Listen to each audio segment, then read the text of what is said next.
Hello and welcome to another gameplay review on the Virkayu gameplay channel, and in this one we have SETT Jungle Phase Rush. Losing my voice, but I still want to bring you content. Now, if you started playing Jungle in Season 10, 2020, you will remember the Volibear Phase Rush SETT Phase Rush meta. Although Volley didn't go Phase Rush, but we went Swifties. SETT also went Swifties. We both rushed Swifties, and then we ran around the map ganking everybody, but in a healthy way, not in a bad way like we've been having, every jungler do.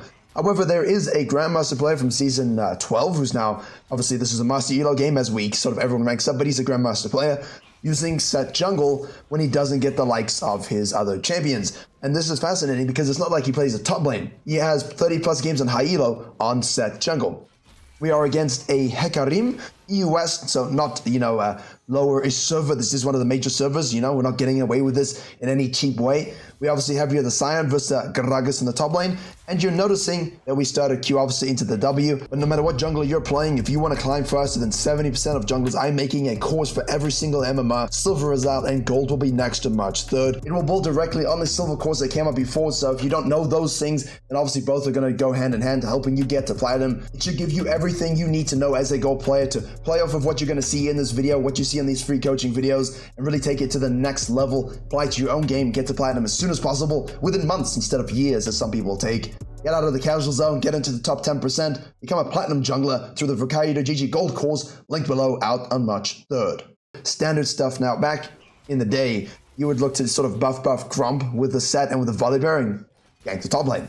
That's what you did. You'd kind of do a few other things, get a Scuttle Crab, go back to base, buy your Swifties, and then you jet down to bottom lane and gank there as well. Now for SETT, they changed that by saying, okay, look, base AD, that's too much. It has to be bonus AD. And for Volibear, they said, hey, let's take away your movement speed, and let's take away your AD scalings, which is what they did. And ever since then, SETT's not really been seen in the jungle. Volibear, honestly, half the time is never seen in the jungle, and might just forget about him. But it's really fascinating to me that we talk so much about Sylas jungle in this season, but we didn't talk about SETT jungle. Because SETT jungle was another thing that would really benefit from the pet shift, right? The ability to build Balmy Cinder, not have a sort of like core jungle item or worry about the Ember Knife and leveling it up. We could just take the pets, fast clear with a Balmy Cinder and go and do stuff. However, that was sort of the preconception. Now we realize we don't really need Balmy Cinder. Pets do everything, and we can just go that good item. Radiant Virtue item. Very, very juicy, very, very fresh. And with full clearing by 326, 327. And as I said, that doesn't necessarily mean you're going to be like a super good jungler, but the fact that a previous jungler, the last time he was meta, was doing like a 3-camp gank, who can now full clear decently for a crab fight, really insane. Now, obviously, if you know that the enemy jungler starts this side and goes up and takes this, then this is fine, right? But you will lack tempo for this counter gank, obviously, when you do the full clear. I would like to see some sort of 5-camp action just for the counter ganks, but you can't full clear, and obviously let's see how we do with the fisting. So we will have our E up, obviously our left-right hook. We've obviously got the max HP damage on our Q. Aura goes over the wall. We get you see how we save the E into the W? Very, very nice. Wait for the Hecarim to start to run away before you pull him back. And obviously we lose our mid laner, but we have a roaming Zerath support here. We will have the Q activation that we can use for the movement speed gap close. Yes, 2 points into the Q already at this point. We do get charmed. We have E available. Should be enough. We're going to just use the W in the flash there, but we do have Hex Flash.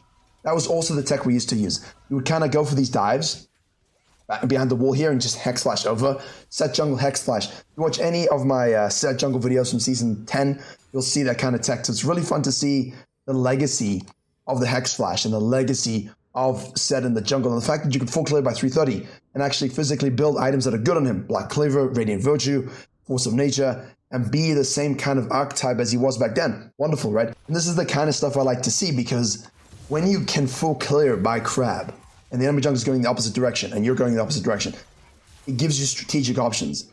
Before, we couldn't do that on these champions. Like even Elise and Kindred struggled on the red side, Red, Croaks, Raptors.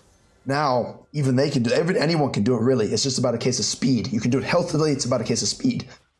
Sylas, on the other hand, right, he's still dominating in terms of pick rate and play rate, but he comes out half HP. SETT came out full HP, 330. He was able to easily take care of a Hecarim because we saved our E for as soon as he tries to gallop away. We say no, and we hook him back in and we kill him. And now, look, we're not going out to the top lane to gank here. That's a level 6 Gragas.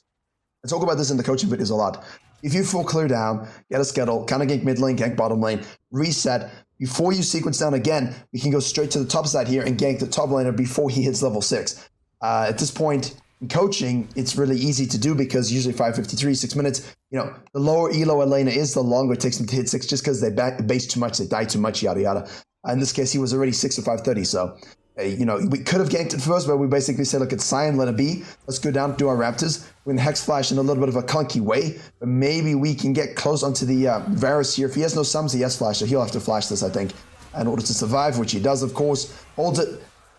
Hecarim, in the meantime, does the Dragon.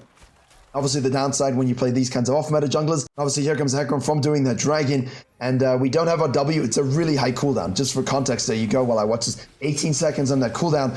So we've used it. We don't have it. We're going to go back in here. We're able to get the kill on the Hecarim, which is great, but we don't have the W and we die. That's a 1-for-1 for us as a lower econ tanky jungler. That's great, right? You have the Hecarim, who is now a high econ. He needs to sequence and farm. He'd be dead. And the SETT is now going, well, it's great for me. I love junglers with Hex Flash. You know why? Because Poppy, SETT, anything like that, if you know it's warded here early and you don't have a scanner or your scanner's not up or you don't want to, like if you go down and scan this ward, you're seen, right? Like you're just straight up seen. Or if it's warded here and you're the blue side jungler and it's not warded here, you can Hex Flash this Dragon Pit wall. Or even if you have Flash up, you just use your Flash directly, right? You don't, like you have your Flash, you just flash the wall and circumvent the vision. Because you'll have the Hex Flash up afterwards. We don't really need the Flash in its raw form either. And it's worth kind of just flashing that wall to get the angle of approach on the champion. Free ganks every single time. So now we go out of base, outside in. We take the top scuttle because we know, hey, that gives us 6. We also know the Hecarim is going to be crying about his losses. And we'll hold the mid lane as well. So we're not concerned about falling back to these just yet. We take this, we hold this, and now we kite up. We don't go down because this objective is gone.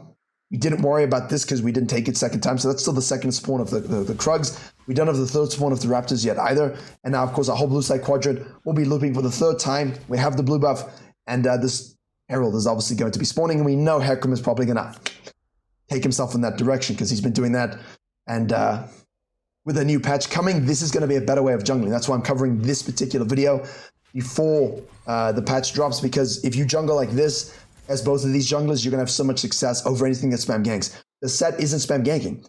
This is a spam ganking meta, and the dude's like, no, I'm just going to full clear because I can do a quadrant gang. I can go outside and rule, hold this, then do another quadrant, then I can loop back to the Herald. Could also just loop back to this. Could also say, hey, you take the Herald, I can spam gank bottom lane, get that Varus down. He's got a lot of choices. I would like to see some sort of contest in this side and sort of contesting over this that Herald, but if your mid lane is super far behind, if your top lane is not really in it to win it, or you know he's too detached from reality because he's on the island, then yeah, you probably have to give up that Herald, and we can just go back down here and take our Raptors. We have a Red up, we'll have a Krog up. We just do a full sequence. And the problem with season 13 so far has been when you wanted to do this kind of stuff, right? When you wanted to play like this and say, I cannot contest the Herald, I cannot fight that, I don't have the lane of support, and you full sequence, you know, maybe you'd have a 20 CS lead over the guy who didn't. But as soon as he killed someone at a higher level than him, for free XP. But now, obviously, we don't need to worry about that. We have, obviously, the Caracas top lane going in on the Sion. Basically, no Ashe, fortunately, in this game. That always makes it a little bit rough. So you look at the Fog of War manipulation, as it was. Not really like that impressive, but we very easily could kind of slide into a lane gank here as well. I don't think we should expect... I mean, this is a lot of time invested. Obviously, we lost a Herald that would have dinked globally. Don't go into this unless you have a scanner up. So he's using the scanner. Very good. See how that was? Let me just show you that again. Because this is something that even Canyon has done incorrectly recently. In my bootcamp, I covered it. In a coaching session, I compared it on the site in the courses. He actually kind of went into a bush here and sat still, and it was warded. And he took control wards, and he didn't use them. Really, really funny, actually. And he didn't hook, because you got to hook, right? You want to make sure that you hook around, because if you go straight in, and the wave pushes up just a little bit RNG, you can get detected on that little point. So you want to kind of like cut in and out. But obviously, like, because as we queue in, we're going to flash in for this one. We're going to ult him back in. We have the chain CC. Okay, so that was beautifully done. He knows his champion, obviously. Karma's like, well, nothing I can do. What I was going to say was, when you full sequence or 5 camp down efficiently like this, even though he cut out the Krug camp because he wanted to invest time to setting this up properly, as we actually go in deep here, excuse me. All right, replay coding is working as planned. It's really fascinating because you have so much time to invest into the setup. And now we can smite, now we can Q, now we can E, we can do the auto attack left, right, and we don't even need a W, we can use that for some minion taxation. Nice little shield, some true damage, as it were. Hecarim obviously is going to go mid lane, get that kill, and he has a Herald here to activate for plate secure.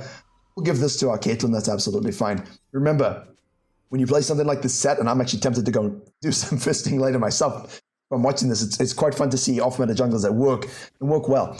But in the main channel video that I covered yesterday, I compared the 3 different types of ganking ways you have in the meta. And it basically goes from increasing viability in terms of meta agnosticism. So to simplify that, it means we have the spam ganking 4 CSPM junglers who won't exist in a farming meta. We have those who farm a little bit but gank a lot, and again will get outscaled by farming junglers in a farming meta. And farming junglers who ignore those 2 things will be behind in the ganking meta. But the third style is where you sequence, control a quadrant, gank, and you invest the time. Because you're so quick at sequencing all your camps, you're going to invest the time into just straight up setting up the bottom lane gank. And we had this, the Rumble in the video. He just did Grump. I marked when he did Grump, and they sequenced all the way down. He just, like, exactly like this set. Scanned, approached, patience, waited, and as soon as he could go, he went. And because enemy jungler was spam ganking, he just set up for the counter gank as well. So the set kind of allows you to do that in this new season with the pets. Now, we don't, obviously, after that, go back and sequence again, because we cannot give away a dragon, a herald, winning mid, a winning top, and give away a second dragon. Like, we need to contest, and the reason why we've invested into the bottom lane here is because, right, we want to be able to at least, if we have to give up 2 drakes and a herald, we will, but ideally we don't have to. So we do burn the ult from the Varus here. This is a little bit of a rough position to be in, but we just ult the Hecarim against the wall and basically completely destroy him 1v1. And obviously we died for that, but both junglers are now dead, which means no one's going to go and do that dragon for fear of, well, I'd say smiting, but we do have the Varus on the other side, so I guess Varus technically is the smite, but hopefully you get what I'm meaning. As long as you can go 1-for-1 with the junglers in that sense, it's really good. We have here the Karma and the bottom lane 2v2ing. There we go. A little comet flying up in space. Oh, double kill. Good mage support. Honestly, you give them the kills, they win the lane for you.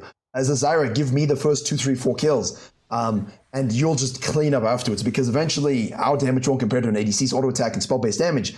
But if we can have that damage profile from Sorks and our Lost Chapters and Phoenix Codexes and things like this, then it makes the lane really easy for ADCs to play off of. Whether they do that or not is depends on your elo, but in this case, yes. So yes, we sequence, we cut out the Krugs twice, don't really care about that, invest in the bottom lane. And obviously because the objective spawns, we go here to hook, we get caught out. At least we exchange 1-for-1. And now we're doing that, oh my, okay. I mean, I like this.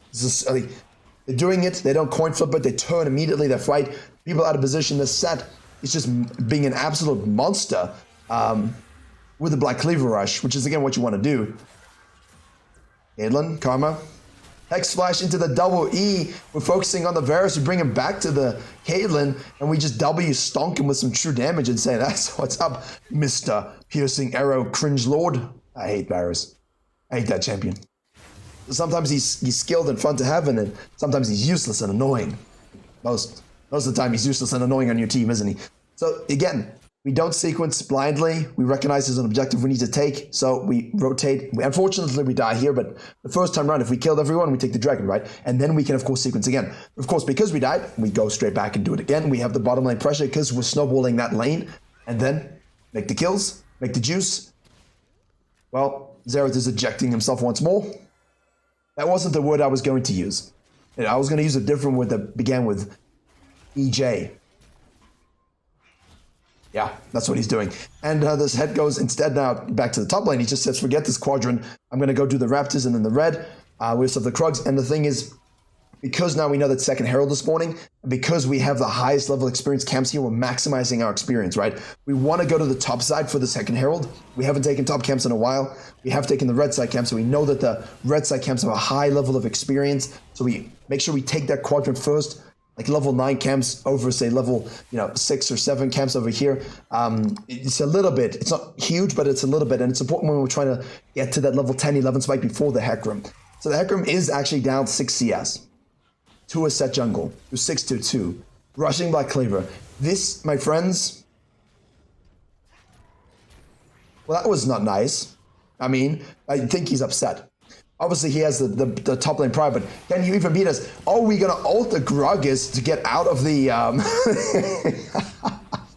Yes, we're going to ult the Gragas to get out of the Hecarim ult, and we told him we just obliterate the loot and stacking Gragas 2 levels above us. Who cares? Have that catch-up experience from the kills, actually. We won't get that in the next match. We have that here.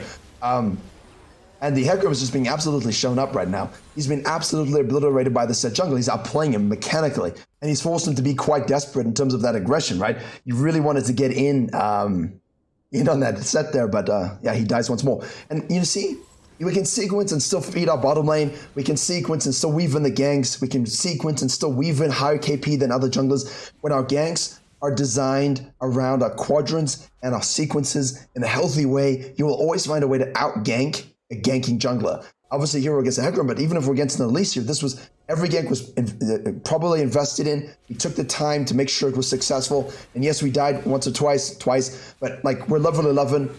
We're eating ults at this particular point. We have true damage on our Q. We got 5 in Q, 3 in W at this particular point. This would be what we would call a classical overcommit. Don't do this.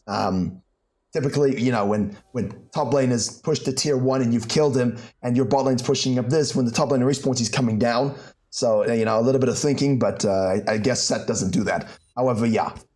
Pretty obvious Gragas is going to come down. Then when bot lane pushes our bottom lane out, we want to move our chess pieces into this. We want the Sion to eventually take this. There's no real objective on the map at the moment, so like moving into the jungle here for a pick for Wolves, when you know the Gragas is coming down and Sion's not in a position to do anything, that would be the mistake. So, yeah.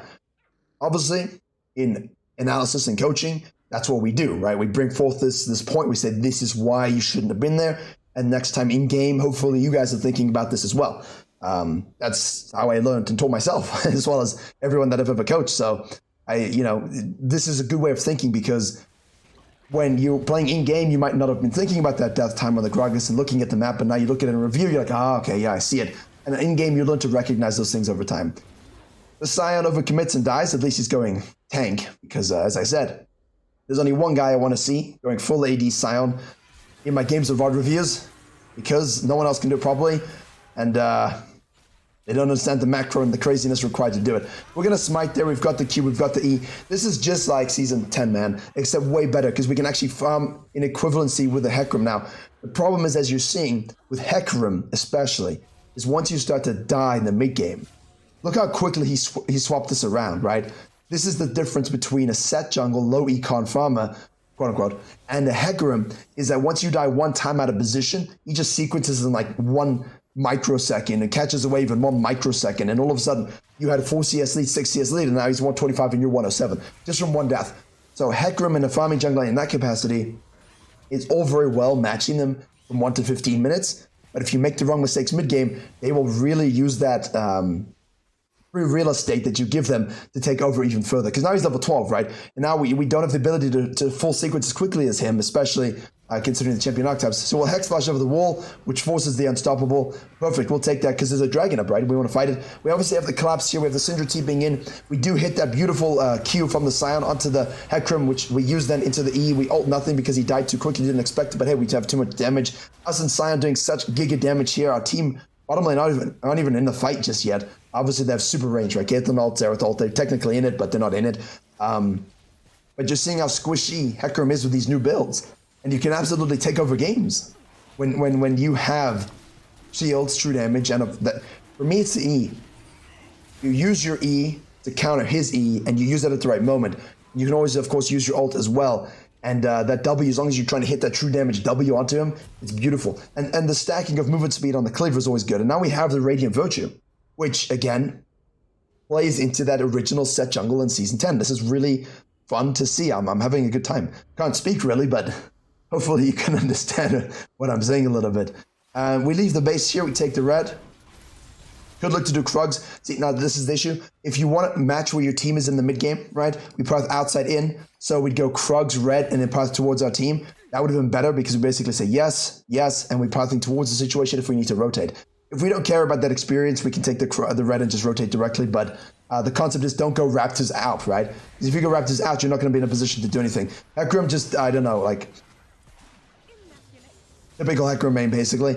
Hopefully farming power isn't too strong because there is only one other thing is unskilled as a 4 CS PM spam ganking jungler who doesn't even adhere to good pathing, and it's a Hecarim or an Udyr full clearing in Season 11. If that even remotely comes back, yeah, I'm going back to top lane or support. I'm not dealing with that. Because with spam ganking metas, you can kind of handle it, right? You track, you counter gank, you counter jungle, and at the very least, I know I have a 40 CS lead. At the very least, even though he's got catch-up kill experience, I still have gold, right? I still have a 3-4k gold lead, and I've still denied him treat spikes. I can still do a lot of cool shit on the map. In AFK sequencing, you know, and I try 1 or 2 ganks and it doesn't pay off, I'm in a rough spot here. So we're actually going to go for the Varus and just push him out of the top side of the fight. He's forced to flash out, which means we can now turn and help our team again. Good tank gameplay. We do have the Science split pushing here, but we're going to be forced to disengage. So good job by the red team to force us to disengage, knowing that our Sign is bottom lane with no TP, which is a bit unfortunate actually, because now they could in theory turn back onto this, but effectively what we're trying to do there is bait them onto us for the Baron, kill them, and then take the Baron. The red team did a good job of not dying. We did get their Varus' flash though, so keep an eye on that one. Definitely something to worth noting. But yeah, this item is absolutely disgusting. It's broken. It's hilarious. And as you can see, the most important thing, we don't need bombies. We don't need Tiamat to farm. Although I will say, if you wanted to go into like a Tiamat rush, Black Cleaver, Radiant Virtue, then Titanic kind of combo, or just Titanic before the Radiant Virtue, you could if you're snowballing. Because I do think the HP from that, 500 HP, right? 500 HP on Titanic with Radiant Virtue's new passive, like more HP regen, right? This one right here. Yeah, that's a lot. And plus you convert all of that into your literal fistings. Hex Flash over the wall into the E, like the Hex Flash into the E is a guaranteed flash from the person who you're doing it to. Because they know as soon as it happens, you're knocking him down with the left to right. You've got max HP from your Q, okay? Right here, you got that max HP. Whoopsie. There you go, in case you didn't know, that scales up nicely with 80. And then of course you got true damage from the grit that you get on your W. So it's a simple kit with cool little nuances, and the all-in is pretty straightforward, but you've got that disengage, you've got that insect potential. It's really cool what you can do with SETT in the jungle, actually. So the whole point of everything we've been doing is 9.3k, 9.5k gold with 1400 gold ahead of the Hecarim. I mean, if I told you this at the beginning of the video, would you have believed me? No. So we're going to eat the Gragas here. He's going to force that flash. That's 3 flashes with our E in the last 3 minutes, right? 3 flashes, 3 that they don't have for 5 minutes. So now we can Q and go in. Once it eases off cooldown, which it is, we force the ult disengage. Like, you're running at them with such intensity that they just cannot do anything about it. The Scion is obviously doing as Scions do, but the most important thing about Scions doing this is, can you play off of it? And if you cannot play off of it, then obviously that's your fault in and of itself, because it's his fault, right? He's not playing the macro properly. He's just straight up hinting. He is terrible. He's dying a shit ton. It's horrible. But if he forces 4 people top lane, what can you do with that information? Well, we can take an objective. And that's the whole point, right? So even though he's inting and not really playing with the team, if they send 4 top lane, let's go and take a tower. Now, obviously, we've gone down here, so they might look to just go straight up and do this Baron. I think SETT is kind of paying attention to that. That's the downside of the Scion, obviously. But now, if we all group, maybe we can do something. Because no flash on the Varus, no flash on the Karma, no flash on the Ahri, no flash on the Gragas. Here he goes. So we unstoppable meets unstoppable. We were gonna have a lot of grit. Oh, lost my voice completely. That was so much true damage. Oh my goodness. He just stacked up his grit. He just stacked up his grit and it was like boom. And people got straight up melted. Just reminds me of release set, to be honest with you. I mean, release set was disgusting, that W. Like, champion's simple, but yeah, that was not a balanced champion. That's why he was used in the jungle. He's used mid, top, and in the jungle 3-way flex pick, much like Silas, actually, on the release. Absolutely insane here. Obviously with the ultimate as well, getting the Radiant Virtue proc. There you go, nice little kill.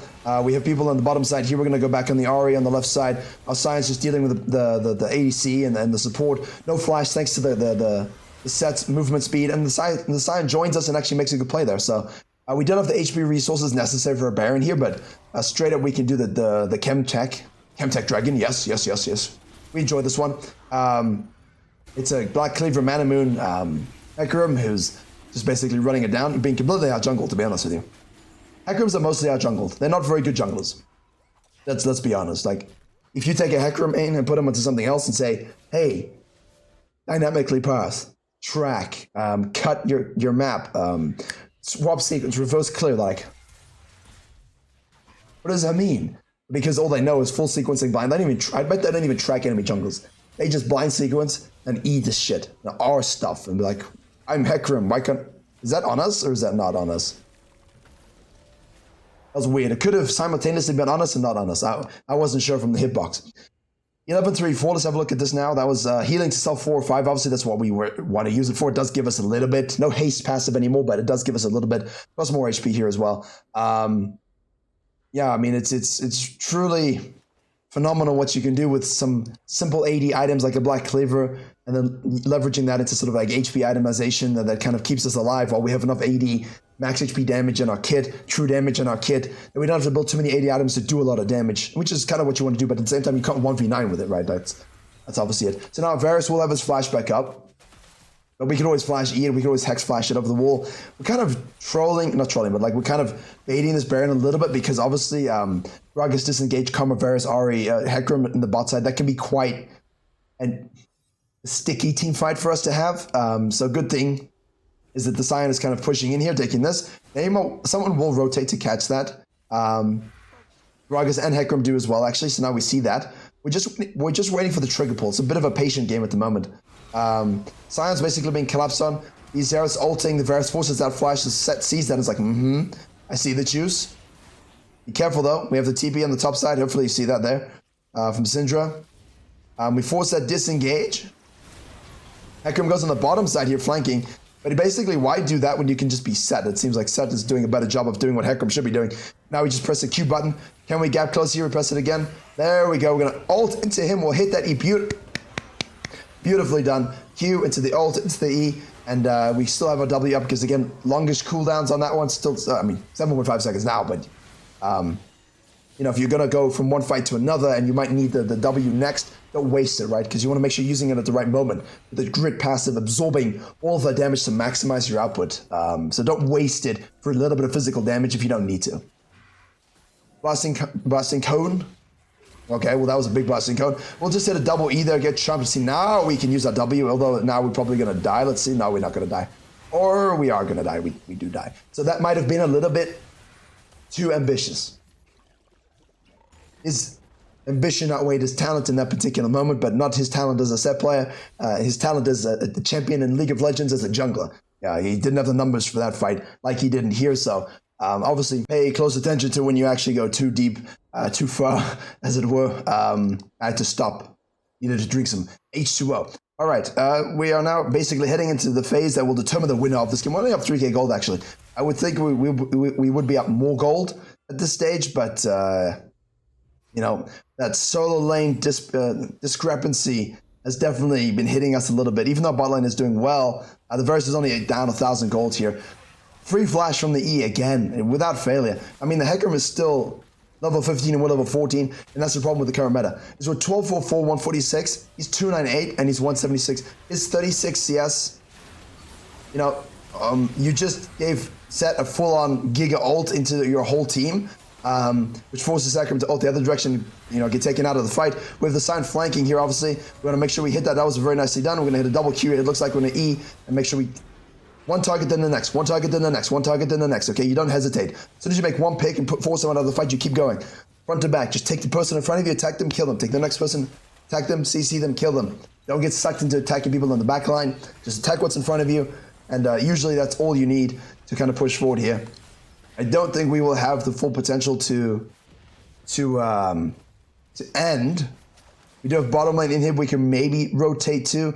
We do have soul point up, so that might be something we want to go for. So, you know, the current problem in the jungle is typically we've been seeing things like the Hecarim versus SETT, and Hecarim's like, well, I deserve to have the experience lead over the SETT. And I look at him like, you're 2-9, guy. You do not deserve any experience lead. You know, and previously you could be 2-9 with like 200 CS and I'd have 140, 130, and you'd have a 2-level lead because you would just get it from farming. So we don't go the other direction either. In this particular case, he farmed well, got all the objectives, he's got 12 kills. The guy's 2-9 with under 40 CS lead. There should be no reason he is actually ahead at all. And he got all of that experience from killing other laners and like the Sion and things like that. So after the nerf, he will also be 14, right, at this point, maximum. There's no ways that this guy deserves to be a level ahead of the SETT at all. So the balance is very important from experience when we talk about it that way. So they're going to try and go for a coin flip desperation Baron, it looks like, although Varus is not on it. So I guess they're not actually going to do that.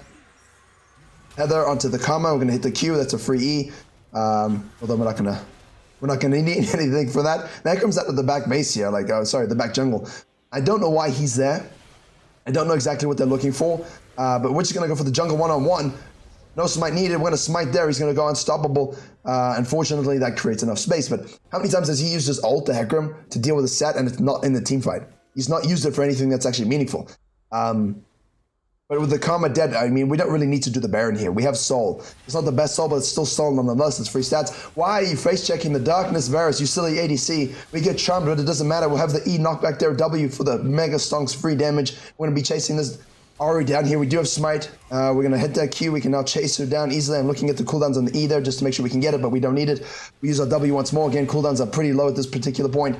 ADC is always just face-checking the Darkness. I don't know why. Well done by the set to see that, extrapolate that, cut in, and make sure he dies. Take away that DPS. Hecarim has lost his entire mind. He should go snort some copium because he was out-jungled hard in this game. 2 and 10. Set jungle. Full clearing sequencing. Strategic ganking. Objective control. Soul.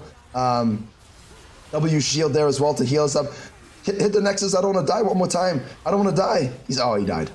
The KDA is ruined, but 12, 5, and 10. Technically 12, 4, and 10. Really fun game. I hope you enjoyed and learned something. Don't forget the live companion starter GG guides for all your champion needs in real time. Virkayu to GG for your one-on-one coaching, your coaching courses, and more. Thank you very much for watching. And as always, I will see you all with the next voice box, hopefully.